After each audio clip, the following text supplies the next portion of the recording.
vote for our land and jobs now and to end load shedding. The EFF is pleased to announce that on the 11th and 12th of February, we held our list conference at the Durban Exhibition Centre, KwaZulu-Natal. The EFF list conference, which was constituted by regional and provincial structures of the EFF, set to consolidate and vote on the names that ought to be submitted to the IEC for seats in the provincial legislatures and parliament after elections. These names will ultimately be considered by the list conference committee, which is constituted by the EFF top 6 officials and sent to the IEC. The EFF can assure the people of South Africa that it will send the best from within its ranks to lead South Africa, as the list process is defined by criteria that places great emphasis on merit and competence. Some of the criteria includes that 40% of all names from the list must be youth, 50% or more of the names submitted must be women. There must be at least 10 PhD holders in the EFF list to Parliament. A matric certificate is the minimum requirement to form part of the EFF list. An emphasis that those on the EFF list must hold and pursue post-matric qualification. All those who seek to return to Parliament must outline what they have done during their tenure as parliamentarians in this previous Parliament. It is the criteria that must be an assurance to South Africans that the EFF is ready to govern, and this will be defined by the character of the public representatives we elect to power. The EFF list conference was a resounding success with no incidents of violence, vote buying, or intimidation, and was yet another confirmation of the EFF's commitment to internal party democracy.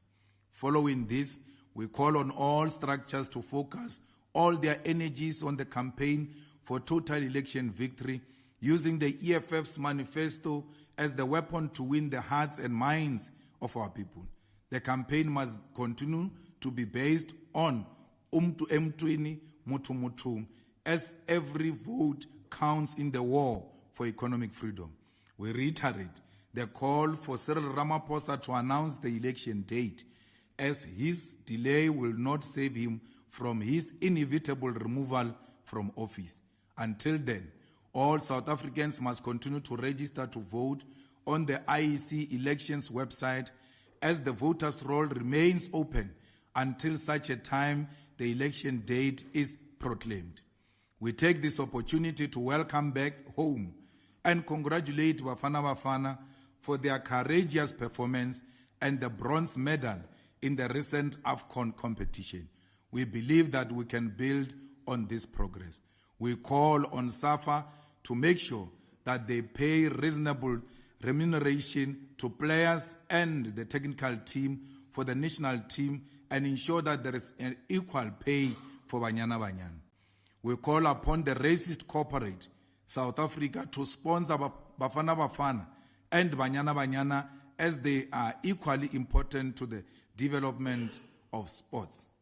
The EFF reiterates the call by the EFF Student Command that the contracts of all 4 service providers which were irregularly appointed at NSFAS must be terminated with immediate effect, as determined by an independent forensic report. The continued irregularity at NSFAS is something that must be fought tooth and nail if we are to resolve the crisis of funding of students, and this can only be done through uprooting corruption. The EFF notes the recent attacks on Palestine, a clear demonstration of defiance by the racist, genocidal apartheid Israel and their murderers Benjamin Netanyahu, and undermining of the International Court of Justice that ordered Israel to stop. If the bombardment and genocide of Palestinians continues, we'll be left with no choice but to march to the American embassy, as we no longer have the Israeli embassy in South Africa. We will march to the American embassy as a sponsor of the war and genocide in Palestine. We are proud to announce the return of Fighter Siko Gelishe as Head of Digital Communication and Stakeholder Relations in the President's Office.